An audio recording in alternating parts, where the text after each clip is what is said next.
Bonjour. Donc maintenant, enfin, c'est le dernier exercice. Donc nous allons essayer de, de faire les exercices suivants. Donc ici, juste une petite remarque. Donc il faut renommer les feuilles. Donc la, donc la première feuille, donc il se trouve dans le document exercice 13. Donc il faut le nommer par euh, client. Ça, c'est ce qu'on va le faire. Ok. Donc après, feuille 2 et feuille 3, hein, bien sûr. Ok.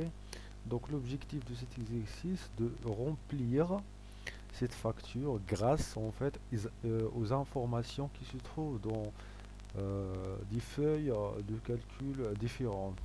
Ok. Donc nous avons donc nous allons faire donc le calcul B2, F6, F7, F8, etc. grâce aux autres euh, feuilles bien sûr. Donc on va avoir une démonstration ici. Donc voilà, donc si j'ai mis par exemple un client, donc par exemple Zubir, ok, dans le nom de l'acteur, donc entrée, et voilà, donc nous allons voir que Zubir, donc son adresse, le code postal, la ville, donc on va vérifier, donc c'est Rabat.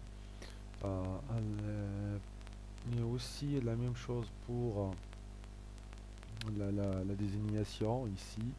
Nous devons chercher la désignation d'après le code et chaque prioritaire, ici les quantités, etc. Donc c'est ce qu'on va faire aujourd'hui. Donc je vais effacer tout ça. Ok. Donc la désignation, la quantité on peut le mettre parce qu'on n'a pas mis, mais bon, donc je peux le modifier après. La même chose ici pour le total. Donc ici c'est très facile.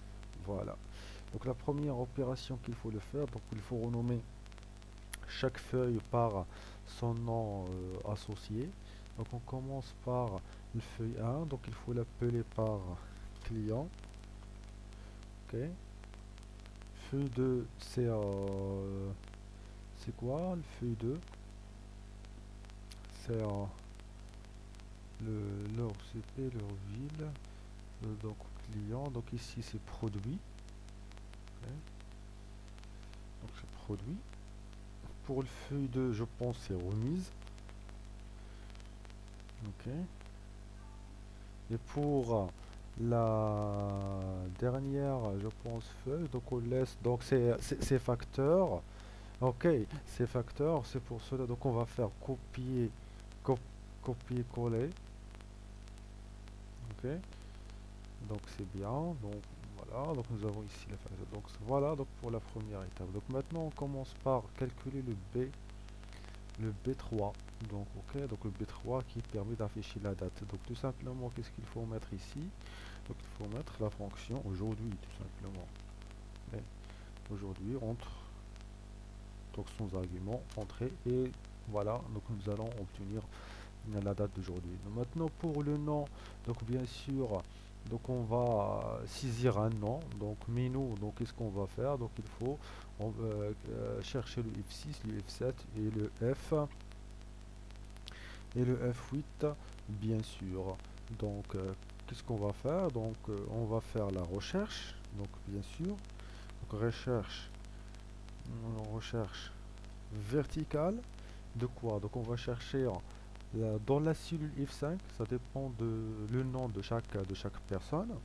Après, à quel tableau on va chercher? On va chercher dans le tableau qui se trouve dans la table, dans la feuille client. Donc il faut aller vers le client.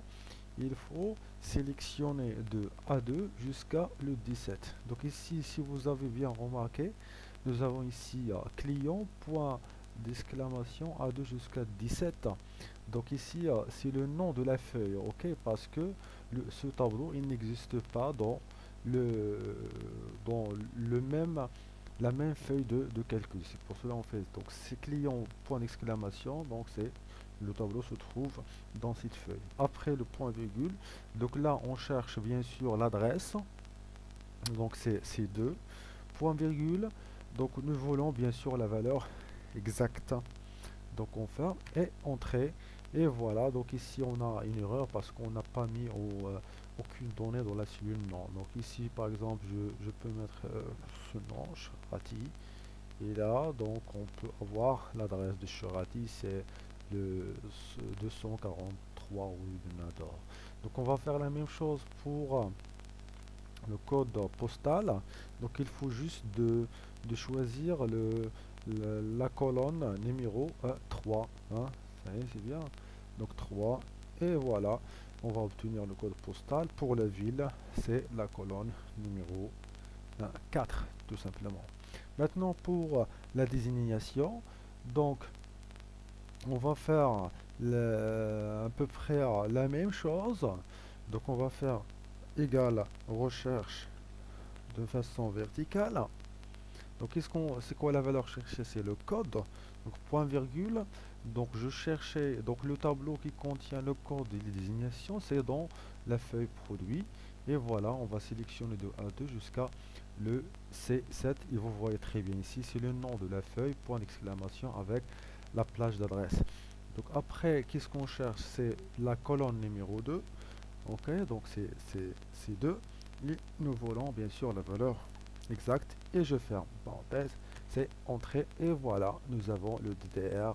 Donc pour les autres, donc bouton de poisson, etc. Donc automatiquement, c'est ce qu'on a. Donc maintenant, pour, pardon, donc pour calculer pour avoir le D, le prix unitaire, donc on va faire la même chose ici. On va chercher la valeur, donc ça dépend de code aussi, point virgule, et on va chercher dans le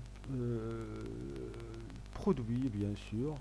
Et voilà, donc et maintenant nous volons la colonne numéro 2, ça, pardon, c'est la colonne numéro 3, et on cherche la valeur exacte. Je fais un parenthèse et entrée.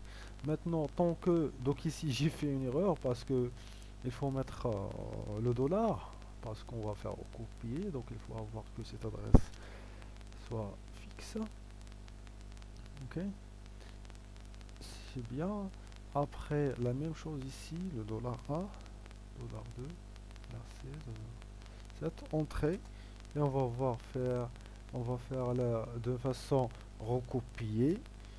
Après, maintenant, pour le total, donc on va calculer je pense ici c'est le E11. Donc tout simplement, comment on va le faire? Tout simplement égal la quantité, donc on peut le mettre n'importe quelle quantité fois le prix unitaire et entrée. Après, on va faire en copier pour toutes les autres cellules. Donc ici nous avons les adresses absolues, donc ils vont être changés bien sûr. Donc après le total de marchandises égale tout simplement somme. Ok, donc on va sélectionner cette plage, donc jusqu'à le 16. Concernant la remise, donc si vous avez bien ici rappelé, donc on va faire la recherche, mais ici la recherche horizontale, hein, parce que nous avons ici euh, les, euh, les remises se trouvent en fait donc en parallèle avec les prix. Donc ici, qu'est-ce qu'on veut? Donc je fais ça. Je vais chercher ici le montant, donc ça dépend du montant de la remise. Ok, donc je vais faire ça. Voilà. Ok, donc nous sommes bons, donc c'est pas la peine de faire ça. Donc pour point virgule, donc on va sélectionner le tableau. Voilà ce tableau. Et on va faire point virgule, donc on cherche la ligne 2, donc ça dépend de chaque case. Et à la fin, bien sûr, on cherche la valeur approximative. Donc on va mettre c'est 1. Ok. Et on ferme la parenthèse. On multiplie bien sûr par le E18. Hein, c'est le total de ma marchandise. Ok. Donc entrée. Donc nous avons voici en fait la remise. Et après, donc on va faire la soustraction, donc c'est le total de marchandises moins la remise pour avoir le total hors taxe. Et pour le TVA, nous avons ici le 20%. Donc on va multiplier le E20 soit par 20%, on peut l'écrire, soit par juste 0,2. Et voilà. Et pour le total TTC, donc on va faire tout simplement, nous sommes une formule simple, E20 plus E21. Ok. Et voilà, nous avons ici le total TTC. Donc on peut changer la forme ici avec la forme monétaire si vous voulez. Et voilà, donc merci pour votre attention et j'espère que c'est très bien expliqué en attendant que dans la classe on peut poser des questions sur les opérations que vous n'avez pas bien compris. Donc à plus et bon courage pour tout le monde.